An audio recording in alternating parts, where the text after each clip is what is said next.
The world first heard her name through a trembling phone camera. A 2-minute TikTok video captured a moment that would soon set the internet ablaze. An Indonesian female soldier, calm and composed in her camouflage uniform, stood in the center of an international military training arena. Facing her was a towering American Marine, his arms folded and his expression full of doubt. When the instructor barked, "Fight!" the Marine lunged forward like lightning, but the woman's body moved like flowing water, graceful, precise, and untouchable. In a single fluid motion, she sidestepped, pivoted, and delivered a swift kick to his chest. The man stumbled, fell hard to the ground, and silence spread across the arena. Then came the roar, cheers, applause, disbelief. Someone shouted, "Indonesian woman beats American Marine!" And the moment became history. Within hours, the video had reached millions. Comments poured in from across the world. Who is she? Unbelievable control, power, and grace. Yet behind that viral fame was not arrogance or chance. It was the story of a young woman named Sergeant Major Ratri Dewi Kusuma, whose life had been built upon quiet struggle, discipline, and devotion to her homeland. Ratri was born in Magelang, a serene town surrounded by mountains and emerald rice fields. Her father, Pak Suyatno, was a farmer whose hands were rough from tilling the earth. Her mother, a gentle Quran teacher, filled their small home with warmth and prayer. Ratri's childhood was simple. Mornings in the fields, afternoons helping her mother, and evenings spent practicing Pencak Silat, the traditional martial art of her ancestors. She trained under Ki Harsono, an old master whose white hair glowed in the sunset light. His lessons went beyond combat. "Silat is not about winning or hurting," he would say softly. "It is about protecting, about harmony. If you fight with anger, you will lose your soul. But if you fight with peace, nature itself will guard you." Those words became Ratri's compass. While other children dreamed of cities, makeup, and modern lives, she dreamed of wearing the red and white uniform of the Indonesian Armed Forces. She wanted to serve, to defend, to honor the soil that had fed her family. Years passed. After high school, she stood before the Naval Recruitment Center with trembling hands and determined eyes. The tests were brutal, sprints that burned her lungs, push-ups that shook her arms, and mental evaluations that broke many candidates.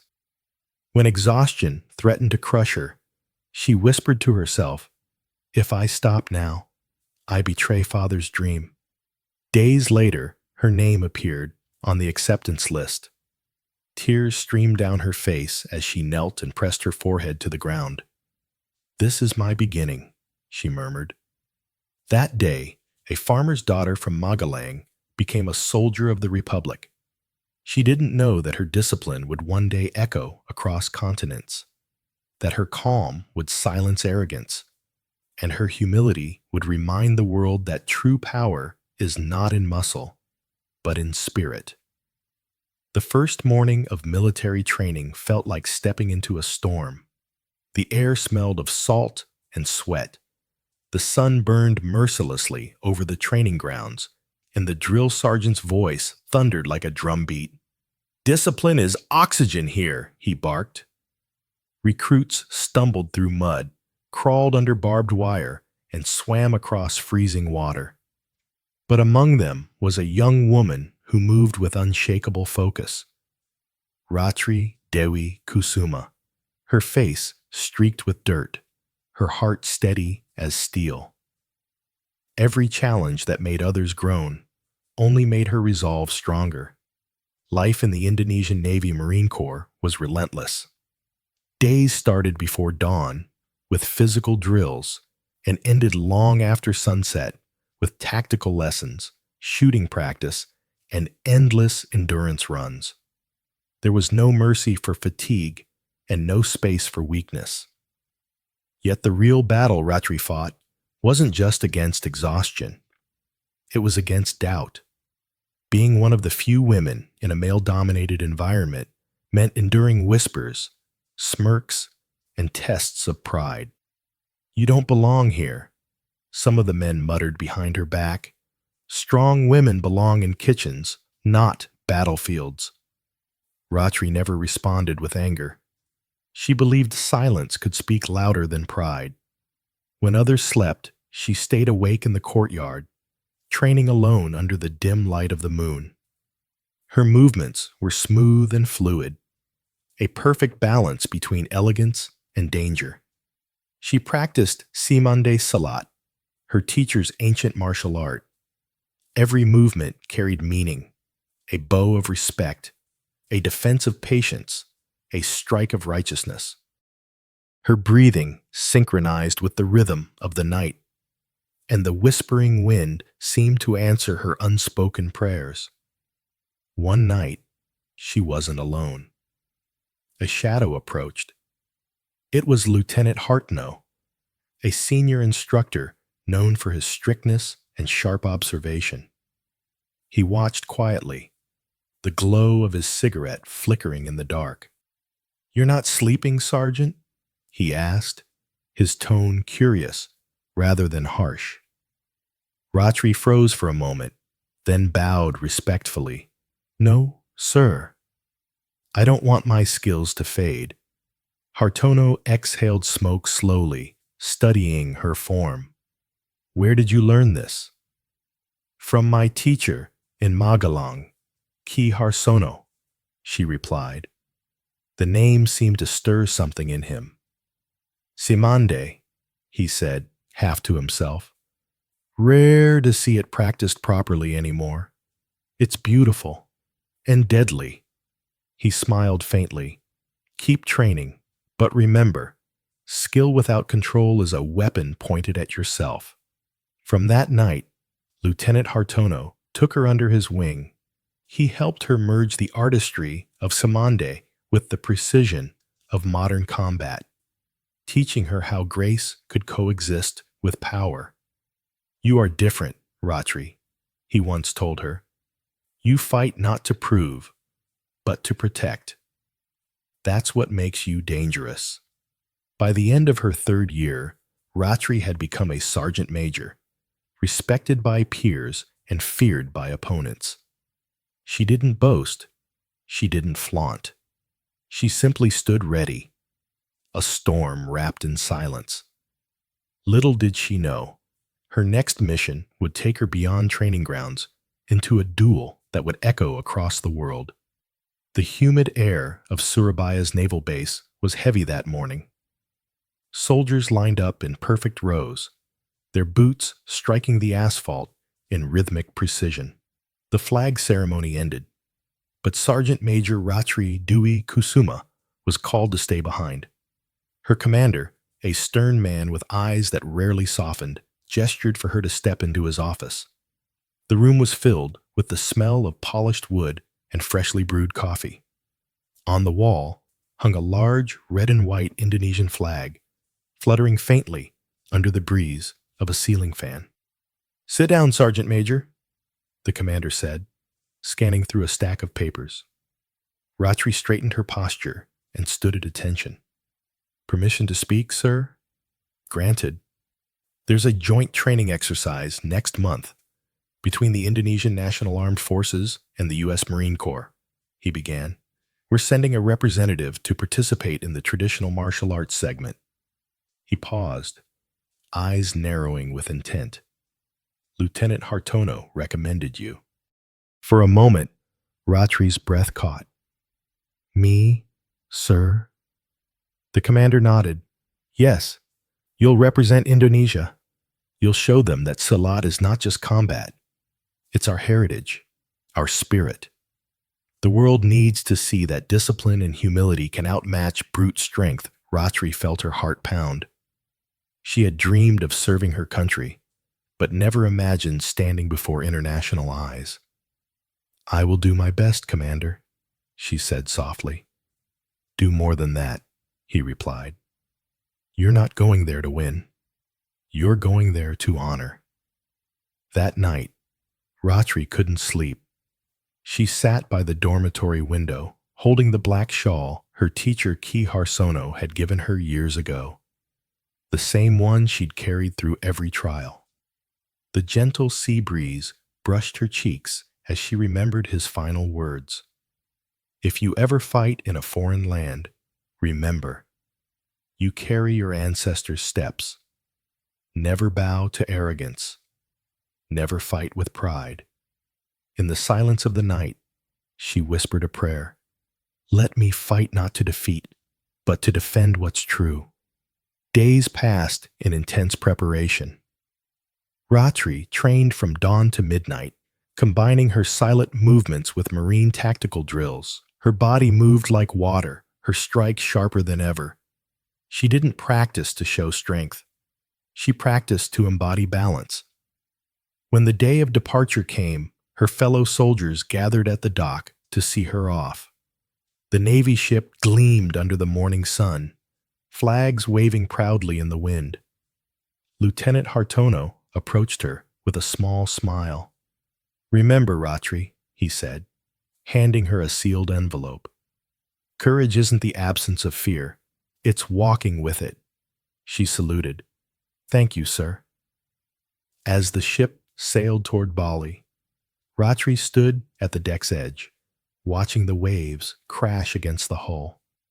Each ripple felt like a heartbeat of her country echoing through the sea. Somewhere beyond the horizon, a test awaited her, a battle not of nations, but of spirits, and she was ready. The morning sun over Bali shimmered like molten gold across the ocean, casting reflections on the wide training field of the international base. Flags from two nations, the red and white of Indonesia and the stars and stripes of America, fluttered side by side, their colors glowing in the sea breeze. Rows of soldiers from both countries filled the grounds, their uniforms crisp, their faces focused. The base buzzed with energy. It wasn't just another military exercise. It was the largest joint training ever held between the TNI, Indonesian National Armed Forces, and the U.S. Marine Corps. In one corner stood Sergeant Major Ratri Dwi Kusuma, her expression calm, but her heartbeat quick. Her uniform was spotless, her boots polished, and her hair tied neatly behind her head. Though she looked serene, the weight of representing her entire nation pressed upon her shoulders. Her eyes swept across the crowd, hundreds of soldiers, officers, and cameras waiting to capture every moment. Sergeant Major Ratri, a voice called. She turned to see Lieutenant Colonel Suryo, the commanding officer overseeing the joint training. You will represent Indonesia in tomorrow's martial arts exchange, he said. This isn't just about fighting. It's about showing that our strength lies in discipline, not aggression. The Americans have power, but we have spirit. Ratri saluted firmly. Understood, Commander. I'll carry the nation's pride with calm hands. That afternoon, the atmosphere in the rest area was less formal. Soldiers from both countries mingled, joked, and shared snacks. But not everyone was friendly. On the American side, a tall, muscular Marine named Sergeant Travis Cole leaned against a bench, watching Ratri from a distance. His reputation preceded him. A mixed martial arts champion, known for his arrogance as much as his skill. So that's her, he said with a smirk. The Indonesian woman who'll face me tomorrow? His teammate laughed. Yeah, they say she's good. Travis chuckled, flexing his arms. Good? Maybe for a dance. But this isn't ballet. Let's see how long she lasts. Unbeknownst to them, Ratri heard every word. She didn't react, didn't even turn her head. Instead, she smiled faintly and continued cleaning her weapon. Arrogance, she thought, is the first weakness before defeat. As night fell, the bass grew quiet. Ratri sat alone on the pier, staring at the moonlit waves. The sound of the sea reminded her of home. Her father's laughter, her mother's prayers, her teacher's wisdom. Suddenly, footsteps approached. It was Lieutenant Hartnell, her old mentor. "Can't sleep, Sergeant?" he asked gently. Ratri shook her head. "No, sir. Tomorrow isn't just a match. It's a promise." Hartono looked at the sea, then at her. "Then remember this. Bring your sellout like the tide. Calm. But when it comes, nothing can stop it." Ratri nodded slowly. The ocean breeze lifted her black scarf, and in that quiet night, she made a silent vow. "Tomorrow, I will not fight for victory. I will fight for the soul of Indonesia." The next morning arrived with the brilliance of tropical sunlight spilling over the Bali training base. The air was thick with heat and anticipation. Soldiers from both Indonesia and the United States stood gathered around the central arena, a large square surrounded by cameras, reporters, and high-ranking officers. The banners of both nations waved proudly in the wind, and every eye was fixed on the center, where two figures would soon face each other in a test of skill and spirit. The loudspeaker crackled to life. "Ladies and gentlemen," the announcer declared, "today we witness a friendly martial arts demonstration between Sergeant Major Ratris Dwi Kusuma of the Indonesian National Armed Forces and Sergeant Travis Cole of the United States Marine Corps." Applause erupted, whistles and cheers echoing through the humid air. Travis stepped forward first, tall, broad, and confident, his fists clenched, his steps heavy, the faint smirk of arrogance curling his lips. He raised his arm and shouted to his teammates, "Let's show them how Marines fight." The American side cheered wildly. Then Ratri walked into the arena. Her presence was quiet yet commanding. She bowed politely toward the audience and her opponent. Her movements carried dignity. Nothing exaggerated, nothing proud. The Indonesian soldiers clapped respectfully, some whispering silent prayers. The referee stepped between them. "This is a demonstration of honor," he said. "No hatred, no fear. Begin when ready." A long pause followed. The sea wind rustled through the flags. Then the whistle blew. Travis moved first, fast, aggressive, precise. His punch came like a bullet, aimed straight at Ratri's chest. But she shifted lightly, letting the blow cut through air. Her body moved like a wave, absorbing and redirecting energy. Travis threw another attack, a spinning kick. But Ratri ducked, her motion smooth as silk. Her hands glided along his arm, guiding it away without force. The audience gasped. "She's reading him," one American soldier whispered. Ratri's eyes were calm, her breathing steady. She remembered her teacher's words, "Do not fight the man, fight his intention." Travis, frustrated, roared and advanced again, combining punches and kicks with sheer strength. But Ratri's responses were minimal. Sidesteps, deflections, shifts of weight. To her, combat wasn't chaos. It was conversation. Finally, as Travis lunged with a low, sweeping kick, Ratri turned her body, caught his movement, and with one fluid motion, struck his chest with her open palm. Not a violent blow, but a perfectly placed strike of balance. The Marine stumbled backward, his boots skidding against the floor, and fell. The arena went silent. Even the wind seemed to stop. Then came the applause, thunderous, genuine, overwhelming. Ratri bowed deeply to her opponent, then to the audience. Travis lay on the ground for a moment, dazed, before slowly standing and saluting her. His arrogance had dissolved into respect.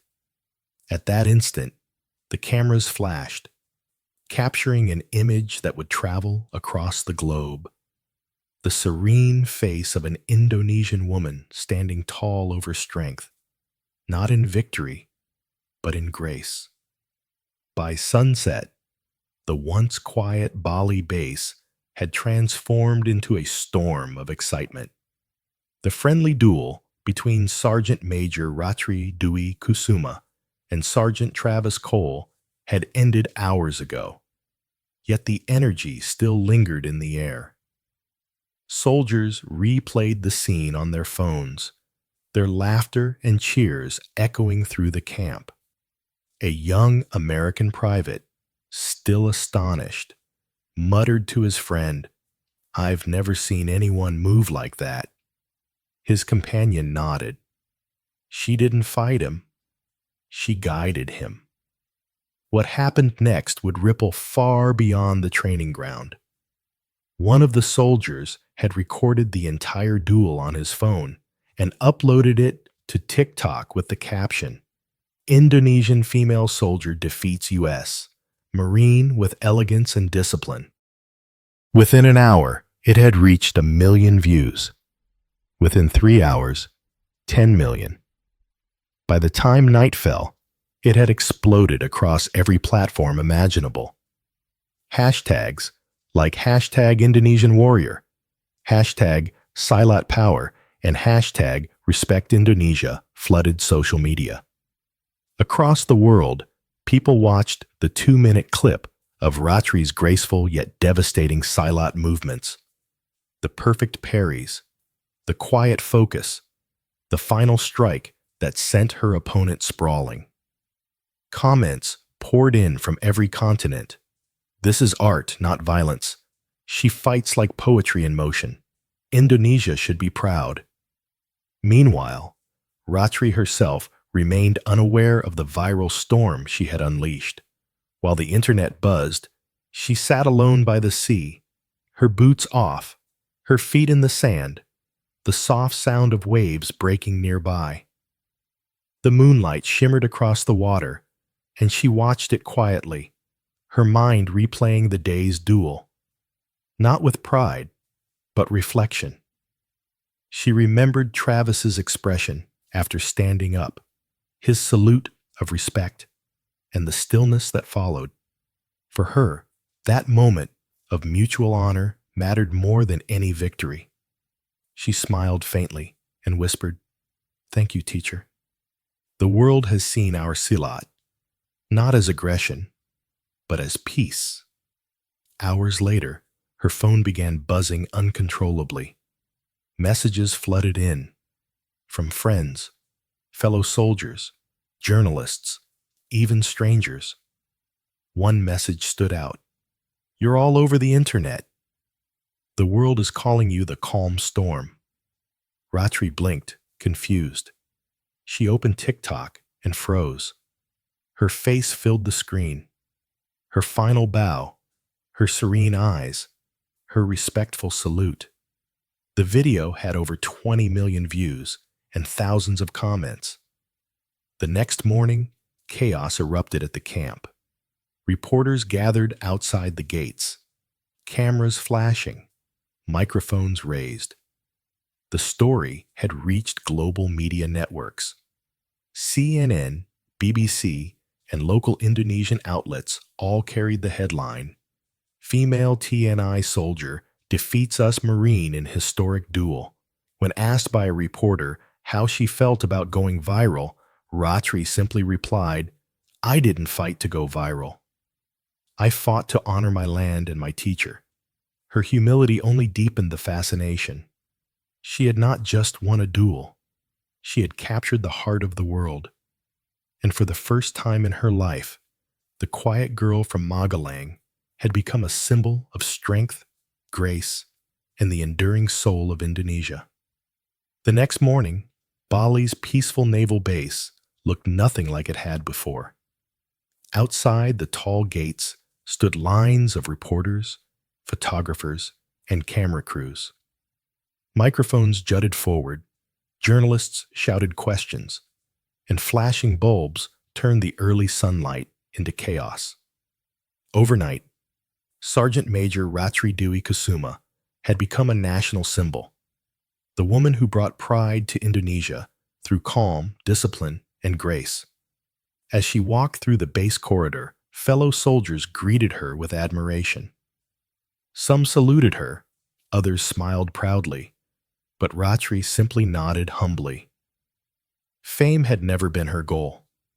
To her, what happened in the arena was not an act of superiority. It was a lesson in balance, a conversation of respect between two warriors. When she stepped outside the gate, a swarm of cameras surrounded her. "Sergeant Major Ratri," a reporter called out, "how does it feel to defeat an American Marine in front of the world?" Another shouted, "Do you plan to pursue a martial arts career after this?" Ratri smiled politely and replied in a calm, steady tone, "I didn't defeat anyone. We exchanged strength. I only did my duty as a soldier and a daughter of Indonesia." Her answer stunned the crowd. In an age of pride and publicity, her humility felt almost sacred. The clip of her statement went viral again. This time, not for her silhouette, but for her composure. Meanwhile, across the ocean, Sergeant Travis Cole appeared on a CNN segment. The host asked him how it felt to lose to a woman from Southeast Asia. Travis laughed softly. "I didn't lose," he said. "I learned. What she showed me wasn't about power. It was about respect. That woman, she fights with her soul." His words spread quickly, and for the first time, the duel became more than a viral event. It became a story of mutual admiration between two nations. The U.S. Marine Corps' official Instagram account even posted a tribute. "Respect to our Indonesian counterpart, Sergeant Major Ratri Dewi Kusuma." Strength isn't just muscle, it's discipline and heart. The post garnered millions of likes within hours. But fame carries its own storms. International journalists began digging into Ratri's life, her hometown, her parents, her childhood. Some media outlets exaggerated her story, calling her the farmer's daughter who defeated the West. Others fabricated tales of poverty and struggle. Ratri sighed as she read one article claiming she had been mocked for being weak. None of it was true. Sitting in the break room, she whispered to her mentor, Lieutenant Hartono, "Why do they always search for drama instead of meaning?" Hartono smiled knowingly, because drama entertains, meaning educates. Keep being the meaning, Ratri. That night, Ratri stood on the training ground again, barefoot, practicing under the soft moonlight. Each movement of Salat was no longer just for her country. It was to protect its spirit from being turned into a spectacle. She knew the cameras could show her technique, but only her sincerity could show her truth. And she would protect that truth, no matter how bright the spotlight grew. Days turned into weeks, but Sergeant Major Ratri Dewi Kusuma's name continued to echo across Indonesia and beyond. From small coffee stalls to university halls, everyone spoke of the soldier who had defeated an American Marine with nothing but calm precision. Her face appeared on news channels, posters, and even murals. To many, she symbolized the strength and grace of Indonesian women, a living embodiment of discipline and dignity. Yet amidst all the praise, Ratri remained grounded. She continued her daily routines, morning runs along the coast, tactical drills with her unit, and quiet moments of reflection after dusk. "You've changed the world's view of Salat," her fellow soldiers would tell her. But in her heart, she knew the real victory wasn't fame. It was the revival of a fading cultural heritage. Soon she was invited to Jakarta to attend a national ceremony in her honor. The capital's grand hall was filled with dignitaries, generals, and ministers. The red and white flags hung proudly above the stage as applause thundered through the air when her name was announced. Ratri walked forward in full dress uniform, each step steady and respectful. When she reached the podium, the hall fell silent. She took a deep breath and began, "I am not a hero. I am a student of those who came before me. My teacher taught me that Silat is not about defeating others, but conquering yourself. It's not about power, but respect. And I hope the world sees our martial art not as a performance, but as a prayer in motion, the heartbeat of our nation." Her speech was short, but it moved everyone in the room. Some wiped away tears, including her own mother, who had traveled quietly from Magelang to witness her daughter's moment of pride. The cameras captured the image of Ratri bowing deeply before her country's leaders, her humility radiating more power than any victory ever could. After the event, Ratri stood alone near a window, watching the Jakarta skyline glitter in the night. The city lights shimmered like reflections on the sea. Behind her, Lieutenant Colonel Suryo, her superior officer, approached. "Do you realize what you've done?" he asked. Ratri turned, puzzled. "I only did my duty, sir." Suryo smiled. "Your duel reached more than 100 million people, and now martial arts schools from all over the world are asking to learn Silat. You've opened a door no one else could." Ratri lowered her gaze. "Then my duty isn't over," she said quietly. "If they've seen Silat, now they must learn its soul. The patience, the discipline, the humility behind every movement." Suryo nodded, eyes gleaming with pride. "You're not just a soldier, Ratri. You're a teacher now." That night, as Ratri prepared to leave Jakarta, she looked once more at the flag waving outside the window. It no longer looked like cloth. It looked alive, breathing, just as her teacher once said, "When you fight for the land fights with you." And Ratri knew her journey had only just begun. A few days later, the Bali base once again filled with the sound of marching boots and the cries of gulls drifting over the sea. But this time, the atmosphere was different. It wasn't tension or competition that filled the air. It was respect. Word had spread that Sergeant Travis Cole, the very Marine Ratri had defeated, was returning to Indonesia with a delegation of U.S. officers. Their visit wasn't for training or rivalry, it was for peace. Ratri was on the field training younger soldiers when Lieutenant Hartino approached her with a small smile. "You have a guest?" he said.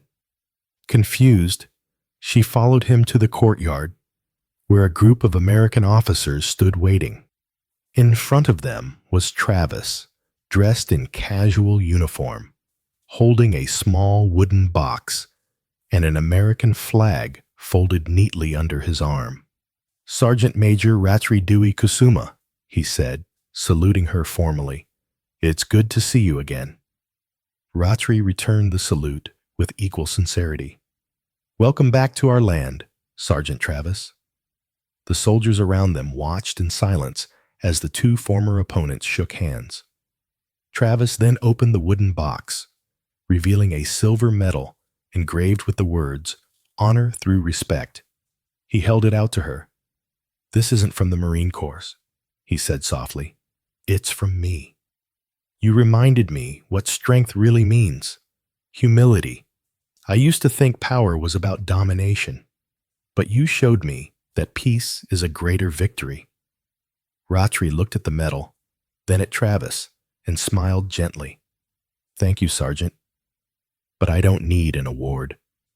Knowing that we stand as friends today is worth more than any medal." Travis's expression softened.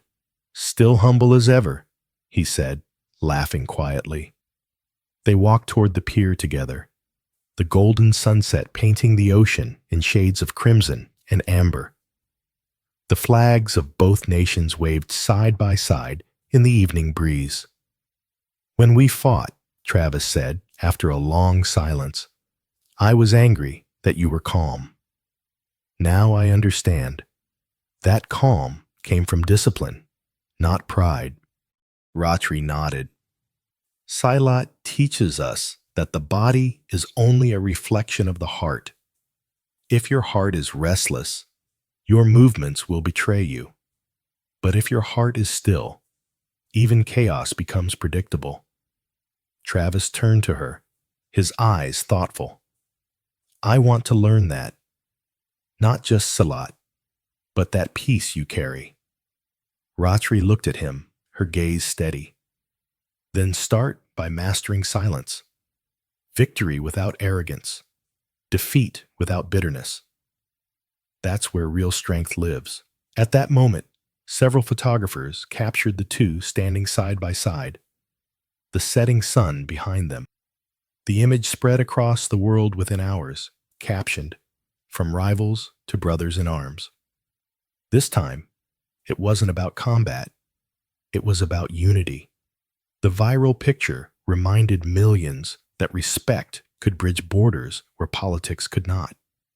As night fell, Ratri gazed at the horizon and whispered, "Teacher, our Silat has crossed oceans, not to conquer, but to connect." And the waves that rolled ashore seemed to bow in agreement. The following morning, the soft hues of dawn spread across Bali's coastline. Sergeant Major Ratri Dwi Kusuma woke before the sun, as she always did, her body disciplined by years of habit. She stepped out of her quarters, the air still cool, the horizon glowing faintly gold. The camp was quiet except for the distant crash of waves, the same waves that had witnessed her first steps toward global recognition. But now, there was no tension in her chest, no burden of expectation, only peace. As she walked toward the training ground, she saw young recruits already waiting, standing in silence. They had heard stories about her, the soldier who fought with calm, who defeated power with grace. When she entered, they saluted as one. "Permission to train under you, Sergeant Major," their leader shouted. Ratri smiled softly. "Permission granted," she said. What followed was not a display of authority, but a quiet lesson. She taught them Silat, not through aggression, but through rhythm. Movements like flowing water, defensive gestures that spoke of patience, and strikes that carried intent rather than anger. "Remember," she told them, "Silat is a prayer written through motion. Every step must honor life, not destroy it." As she moved, the rising sun painted her silhouette gold, and for a moment she seemed to embody the spirit of the archipelago itself. Fierce, yet serene. Humble, yet unyielding. Watching her, the recruits felt they weren't merely learning combat. They were inheriting a philosophy. Later that day, Lieutenant Hartono brought her news that stunned her. "Ratri," he said, handing her a printed document, "the United States Defense Department has officially added Indonesian Silat to its cultural martial arts study program. Your duel has become a model for international respect and discipline." She stared at the paper, silent for a long moment. "So it's no longer just a video," she whispered. "It's a bridge." Hartono smiled. "You've done what no general could. You've united pride with humility." That evening, Ratri sat alone on the pier, the sky drenched in orange and violet. She watched the sea stretch endlessly before her and whispered, "Teacher, the world has finally heard our language." The ocean breeze touched her face like a blessing. She closed her eyes, remembering every moment. Her father's tired hands, her mother's quiet prayers, Ki Harsono's wise smile. Each of them lived in her movements, in her breath, in her silence. Before leaving, she knelt in the sand and wrote a simple sentence with her finger. Silat is the language of the heart, understood only by those who listen in peace. A wave rolled over the words, erasing them, but not their meaning. Ratri stood tall, facing the horizon, her scarf fluttering in the wind like a fragment of the red and white flag. She had not sought glory, yet glory found her. She had not chased victory, yet victory followed her steps. And as the sun descended into the ocean, Sergeant Major Ratri Dwi Kusuma, the calm storm of Indonesia, stood smiling, knowing her journey had become her nation's story.